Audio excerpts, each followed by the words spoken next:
મિત્રો આ શાકને તમે પૂરી પરાઠા રોટલી ભાખરી કોઈ પણની સાથે ખાઈ શકો છો। અહીંયા મેં ભાખરી સાથે શાકને સર્વ કર્યું છે। ખૂબ જ ટેસ્ટી અને યમી એવું આ શાક છે એ બનીને તૈયાર થાય છે, તો તમે લોકો પણ ચોક્કસથી ઘરે બનાવજો। Hello friends, welcome to my channel Dhamus kitchen and vlog. આજે આપણે બનાવીશું પાકા કેળા અને મરચાંનું શાક। તો મિત્રો, પાકા કેળા અને મરચાંનું શાક બનાવવા માટે આપણે જોઈશે અહીં 4 મીડિયમ સાઇઝના પાકા કેળા, અને અહીં મેં 1 તીખું મરચું અને બાકીના 4 થી 5 મોળા મરચાં લીધા છે। લસણ અને મરચાંની ચટણી લીધી છે। સ્વાદ પ્રમાણે મીઠું લેવાનું છે અને આપણા જે રૂટીન મસાલા છે એ રૂટીન મસાલા લેવાના છે। ખૂબ જ ઝડપથી અને ઝટપટ બનતું આ શાક સ્વાદમાં ખૂબ જ ટેસ્ટી લાગે છે, તો તમે લોકો પણ એકવાર જરૂરથી ટ્રાય કરજો। સૌથી પહેલાં આપણે જે કેળા છે એને છાલ ઉતારી અને કટ કરી લેવાના છે।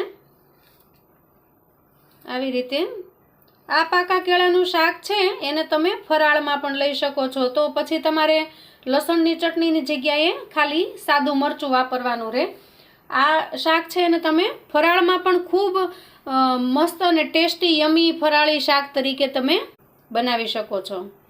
હવે આને છે ને આપણે આવી રીતે કટ કરી લેવાનું છે। જો એકદમ પતલી સ્લાઇસ નથી કરવાની, પણ આ રીતની થિકનેસ રાખવાની છે, કેમ કે જ્યારે કેળા છે એ આપણે વઘારમાં નાખશું અને કેળા જ્યારે ચડશે ત્યારે પાકી ગયેલા કેળા છે એ તરત પાણી થઈ જશે, એટલે થોડા મોટા બટકા રાખવાના છે। આ રીતે આપણે બધા જ કેળા છે એને સમારી લઈએ। આપણે રાજગરાની પૂરી કે રાજગરાની ભાખરી કે રાજગરાના થેપલા કર્યા હોય એની સાથે તમે આ કેળા મરચાંનું શાક બનાવી શકો છો અને ખૂબ જ ટેસ્ટી લાગે છે। માત્ર ફેર એટલો કે લસણની ચટણીની જગ્યાએ તમારે માત્ર કોરું મરચું છે એ નાખવાનું છે, લસણનો ઉપયોગ કરવાનો નથી। આપણે અહીંયા આપણા જે કેળા છે એને આવી રીતે કટ કરી લીધા છે। હવે મરચાંને પણ સમારી લઈએ। મિત્રો, શાક છે એ પાકા કેળાનું છે એટલે સ્વાભાવિક છે ગળ્યું જશે, તો આપણે આ જે શાક છે એને ખૂબ સરસ અને ખાટો મીઠો ટેસ્ટ આપવો હોય અને એકદમ વધારે ટેસ્ટી બનાવવું હોય તો એક આવી રીતે મેં લીધું છે એ મીડિયમ સાઇઝનું ટમેટું, અને એને આપણે ઝીણું સમારી લેવાનું છે। ટમેટું નાખવું ઓપ્શનલ છે, પણ ટમેટું નાખવાથી શાકના સ્વાદમાં ખૂબ જ વધારો થશે। અહીંયા આપણે મરચાં છે એને ઊભી સ્લાઇસમાં સમારવાના છે, એટલે કે આવી રીતે સમારવાના છે। આની અંદરથી આ જે રગનો ભાગ છે એ કાઢવો હોય તો કાઢી લેવાનો, જો તીખું ભાવે તો રાખી શકો, જો વધારે પડતા તીખા મરચાં હોય તો રગનો ભાગ કાઢી લેવાનો, અને આ તો મોળા મરચાં છે છતાંય મેં રગનો ભાગ અહીંયા કાઢ્યો છે। આવી રીતે 2 થી 4 આડા ચીરિયા કરી અને મરચાંને સમારી લેવાના છે। તો આવી રીતે મરચાંને આપણે કટ કરીને લઈ લીધા છે। આ શાક છે અને ભાખરી રોટલી પૂરી ગમે એની સાથે તમે બનાવો, ખૂબ જ મસ્ત અને ટેસ્ટી લાગે છે।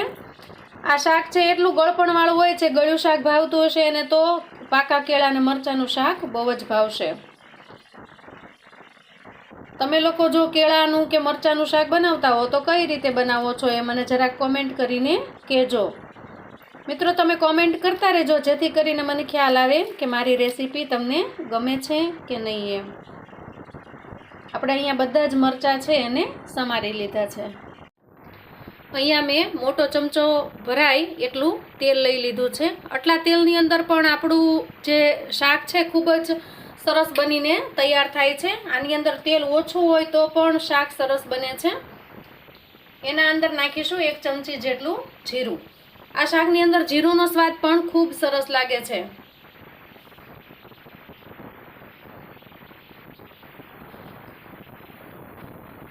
જીરું જ્યારે ચડી જાય ત્યારે આપણે એના અંદર નાખી દઈશું સૌથી પહેલાં તો મરચાં, કેમ કે મરચાં છે એ થોડી વાર ચડશે તો એની જે કાચાપણું છે એ દૂર થઈ જાય।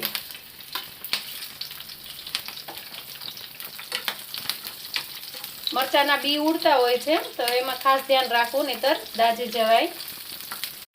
એવું લાગે તો આ મરચાંને થોડા ઉલટ સુલટ કરી લેવાના, એટલે એક સાઈડ વધારે પડતા થઈ ન જાય, ચડી ન જાય એટલા માટે આવી રીતે ઉલટ સુલટ કરીને બે બાજુ સરસ શેકાઈ જાય એવા આપણે કરી લેવાના છે. આ મરચાં છે એ જ્યારે શાક બનશે ત્યારે એકદમ નાના નાના થઈ જશે એટલે આપણે એને થોડા મોટા રાખ્યા છે. આના અંદર હવે નાખીશું કેળા. બધા જ કેળા એડ કરી દઈએ અને આવી રીતે સાઈડની અંદર જ્યારે થોડુંક તેલ આવે ત્યારે લસણની ચટણી છે એ તમે તમારી જેટલી તીખાશ જોઈએ એ પ્રમાણે નાખી શકો છો. અને આ કેળા મરચાંના શાકની અંદર લસણની ચટણી છે એનો ટેસ્ટ પણ ખૂબ સરસ આવે છે. આવી રીતે જે થોડુંક સાઈડમાં તેલ આવે એમાં આપણે આવી રીતે શેકી લેવાની છે. જો તમારે આવી રીતે પેન મોટું ન લીધું હોય ને નાની કડાઈ હોય તો તમે જ્યારે મરચાં તળાઈ જાય, શેકાઈ જાય પછી તરત લસણની ચટણી નાખી અને કેળા નાખી શકો છો. લસણની ચટણી પાછી તરત બળવા માંડે એટલા માટે આપણે ઝડપથી પછી કેળા પણ નાખી દેવા પડે. હવે અહીંયા આપણે આ સ્ટેજે છે એ બધા જ મસાલા કરી લઈએ. અહીંયા આપણે લેશું સ્વાદ પ્રમાણે મીઠું. અહીંયા હું અડધીથી થોડીક ઓછી ચમચી જેટલું મીઠું નાખું છું. અડધી ચમચી જેટલી હળદર. હંમેશા શાકની અંદર જો આપણે ખૂબ લાલ અને મસ્ત દેખાવમાં બનાવવું હોય તો હળદરનું પ્રમાણ છે એ થોડું ઓછું રાખીએ તો ટેસ્ટ ખૂબ સરસ આવે અને સાથે સાથે કલર પણ બહુ મસ્ત આવે છે. અહીંયા 1 ચમચી જેટલું ધાણા જીરું નાખી દઈએ. આ બધી જ વસ્તુ છે એને સારી રીતે મિક્સ કરી લઈએ.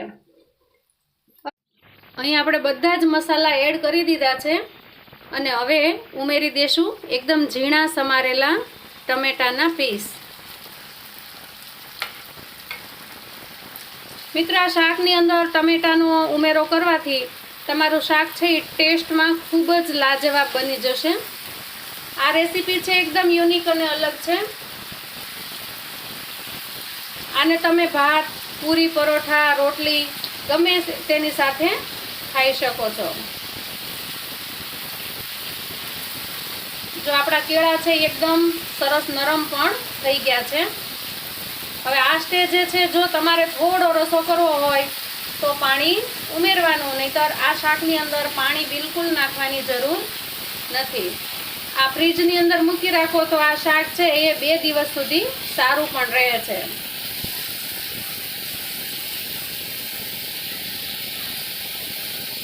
હવે આને એકદમ ધીમા તાપે ગેસ પર મૂકી અને થોડી વાર માટે ઢાંકણને બંધ કરી દઈએ જેથી ટમેટા છે એ ખૂબ સરસ સારી રીતે ચડી જાય.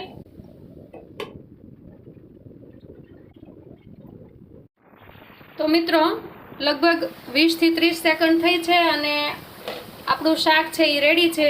જો તમે જોઈ શકો છો શાકની અંદર તેલ ઉપર આવી ગયું છે. માત્ર થોડા જ તેલની અંદર આપણે આ ખૂબ જ મસ્ત ટેસ્ટી શાક બનાવી શકીએ છીએ. તો તૈયાર છે આપણું કેળા મરચાંનું શાક. હવે આને આપણે સર્વ કરી લઈએ.